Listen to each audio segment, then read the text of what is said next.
Hello, আসসালামু আলাইকুম বন্ধুরা। এই যে দেখুন, আমরা ইকুরিয়ামের ভিতর মাছ ছাড়ছি।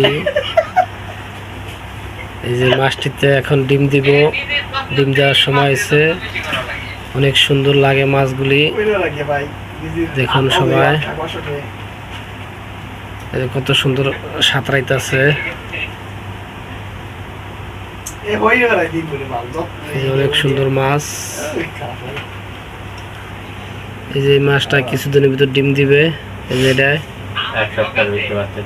এই মাছটা 1 সপ্তাহের ভিতর বাচ্চা দিব। এই যে দেখছেন এই মাছটা সাঁতরাইতেছে, এটা আলাদা রাখা হয়েছে। এই কারণে আলাদা একটা বক্সের ভিতরে রাখা হয়েছে। কুরিয়ামের ভিতরে এই মাছটা আলাদা ইকুরিয়ামের ভিতরে রাখা হয়েছে। এটা 1 সপ্তাহ ভিতর ডিম দিব।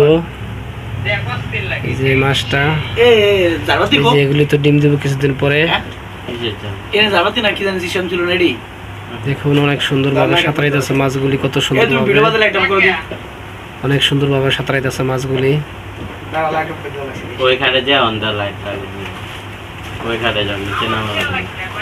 অনেক সুন্দর লাগতেছে মাছগুলি।